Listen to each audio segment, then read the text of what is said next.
ያን ማድረግ ይችላል NLP ኒውሮ ሊንግዊስቲክ ፕሮግራሚንግ እንዳልኩት ሰፋር ስናደርገው ኒውሮ ሊንግዊስቲክ ፕሮግራሚንግ ነው አጠቃላይ ራሳቸው ያዳናቸው ቃላቶች ጥልቅ ትርጉም አላቸው ግን እንደ ትርጉም የአእምሮአችንን ሙሉ ኃይል በመጠቀም የምንፈልገውን ውጤት እና ተሞክሮ እንዴት መፍጠር እንደምንችል ነው የሚያሳየው ስለዚህ የአእምሮ ሙሉ ኃይል አለ የምትፈልገው ውጤትና ተሞክሮ እነዚህ በጣም ኢምፖርታንት ቃሎች ናቸው NLP ውስጥ ይህን ሲያደርግ ይህን ለማድረግ የሚያጠናው ውጤታማ ሰዎችን ነው የውጤታማ ሰዎችን የሰብጀክቲቭ ኤክስፒሪየንስ is the study of subjective experience of successful people የውጤታማ ሰዎችን የግል ተሞክሯችን ነው የሚያጠናው እነዚህ ሰዎች ውጤታማ ያደረጋቸው ምንድን ነው የሚል እይታ አለው ማለት ነው ስለዚህ ይህን ሲያደርግ ያገኛቸው 3 በጣም መሰረታዊ ነገሮች ማንኛውም ተራ ውጤት የሚያመጣ ሰውና ትልቅ ውጤት የሚያመጣ ሰው በስሙ ውስጥ ተገልጿል አንደኛው ኒውሮ ነው ኒውሮ ማለት የአእምሮአችን ያው ትልቁ ስራው ማሰብ ነው ስለዚህ የአእምሮአችን የማሰብና መረጃ የማብላላት ስርዓት ነው የሚያጠናው በዛ ውስጥ ኒውሮ በሚል ውስጥ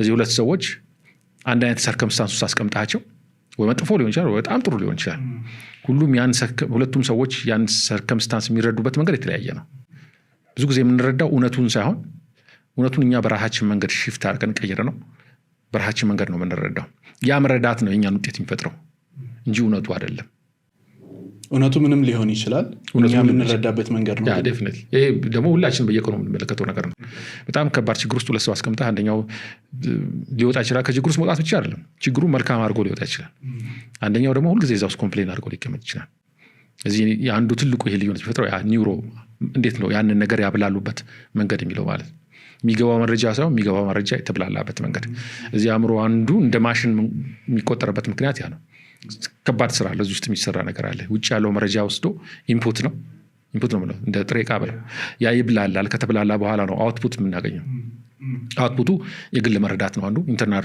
ሪፕሬዘንቴሽን ይላል ስለዛ ነገር አለ ያንተ መረዳት ሁለተኛው ከዛ ውስጥ ከመረዳት ውስጥ የሚወጣው ስሜት ያንተ ውስጥ የሚፈጠረው ስሜት በተፈጠረው ጉዳይ ምክንያት ሳይሆን የተፈጠረውን ጉዳይ በተረዳበት ምክንያት ነው እንላለን አሉኝነት አለው ከባድ ስለዚህ አንድ ቦታ ተቀምጦ አንድ ሰው ሊደሰት ይችላል ሌላ ሰው ደግሞ በዛው ጉዳይ ሊከፋ ይችላል ያ መደሰትና መከፋት የፈጠረው እዛ ጋር የተፈጠረው ታየው ነገር ሳይሆን ያን ነገር ሁለት ሰዎች አስገብተው ፕሮሰስ ያደርጉበት ያብላሉበት መንገድ ነው የትልቅ ልዩነት አለው ማለት ያ እዚህ አንዱ ትልቁ የሚያደርገው ሌላ አውትፑት የሚወጣው ነገር ምንድነው ባህሪ ነው እናጣቸው እንደዚህ ተግባራቶቻችን ከዛ ውስጥ የሚወጣው ነገር እዚህ ተመሳሳይ ነገር ነው ከዛ ደግሞ ትልቁ አውትፑት ውጤት ነው ውጤታችን ሰው ህይወታችን ውስጥ የምናገኛቸው እዚህ ውስጥ ያለው መረዳት ስሜታችንና ባህሪዎቻችን ኤክስፒሪየንሶቻችን ይወክላሉ ምንድነው በዛ ሁኔታ ውስጥ ምን አይነት ተሞክሮ ነበረኝ ምን አይነት ስሜት ነበረኝ ከዛ አክቹአሊ የምናገኘው ውጤት ደግሞ ውጤት ነው ከኛ ውጭ ያለው ውጤት ነው ስለዚህ ኒውሮ የሚያጠናው በአብዛኛው እሱ ነው በደንብ ዲቴይልድ ሆኖ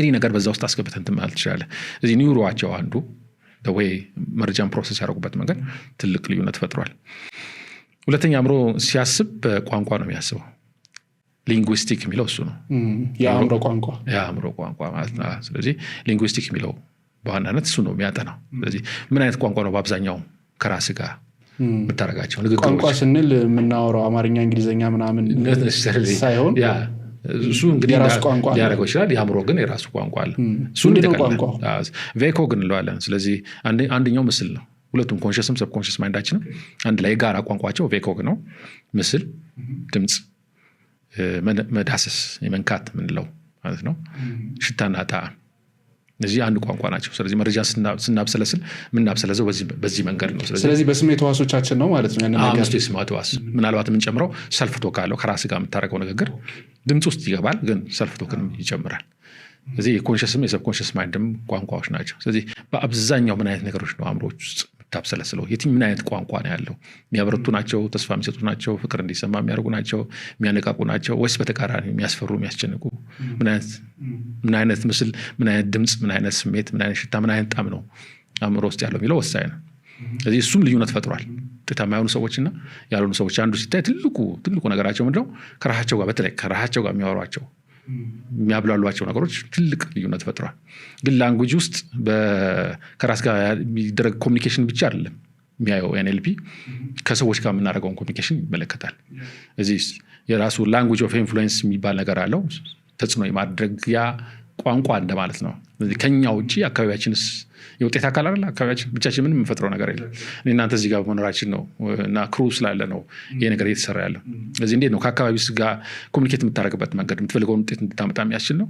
ውጤት ብቻ ሳይሆን የምትፈልገውን ተሞክሮ የሚያመጣ ነገር ነው። በጣም ኢምፖርታንት ነገር ናቸው። ምናልባት በኋላ ተሞክሮና ውጤትን እናያቸዋለን። በጣም በጣም ኢምፖርታንት ኮንሰፕቶች ናቸው። ሁለተኛው እሱ ነው። እዚህ ላንጉጃችን ዲተርሚን ያደርጋል ያን ከራሳችን ጋር፣ ሁለት ከአካባቢያችን ጋር የምናደርገው። ስለዚህ ኢንቫይሮንመንቱ አካባቢያችን ላይ ያሉ ሰዎች፣ ሁኔታዎች፣ አጋጣሚዎች ሁሉ ተጽዕኖ ያደርጋሉ ማለት ነው። ዴፊኒት ምንም ጥርጥር የለም። ሁላችንም የምንኖረው አካባቢያችን ላይ ነው። ስለዚህ አሁን አንዱ ሌላ ያለው ነገር ምንድነው? ኤንኤልፒ አካባቢን አይክድም። ትልቁ ነገር እሱ ነው። አካባቢ በጣም ትልቅ አስተዋጽኦ እንዳለው ብዙ ሞዴሎች ላይ እናሳያል። ቬሪ ኢምፖርታንት። ግን አካባቢ እንዴት ነው የተረዳው የሚለው ዋናው ቁም ነገር ነው። አንዳንድ ሰው እኮ እዚህ ኮምፕሌን አድርጎ ሄዶ አካባቢ ጥሩ አይደለም ብሎ ጥሩ የሆነ ቦታ ብታስገቆም ሄዶ ኮምፕሌን የሚያደርግ ሰው አለ። በቃ ቋንቋ ስለሆነ ኮምፕሌን ማድረግ እንደ ሀቢት እንበለው እንደ ልምድ ስለሆነ እዚህ አካባቢ ኢምፖርታንት ኢምፓክት ያደርጋል። ጥርጥር የለውም። መጨረሻ ላይ ፕሮግራሚንግ ነው፣ ኒውሮ ሊንጉስቲክ ፕሮግራሚንግ ነው። እዚህ ሁላችንም በሁለት መንገድ ፕሮግራም እንደረጋለን ውስጣችን። አንደኛው በተፈጥሮ ነው። የዚህ ራሳችን ልዩ የሆነ ታለንት አለን በተለያየ መንገድ ማለት ነው። በዲኤንኤውም በምኑም እንቀመራለን። ኦልሬዲ ፓክት ተደረገን በሆነ መንገድ መተናል። ከዛ ደግሞ በኤክስፒሪየንስ አለ፣ በተሞክሮ ማለት ነው። መጀመሪያው በተፈጥሮ ነው፣ ሁለተኛው ተሞክሮ።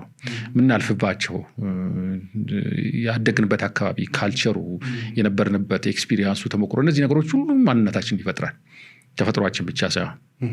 ያ ማለት ወላጆች፣ ትምህርት ቤት ምናምን እነዛ ሁሉ ነገሮች ማለት ነው።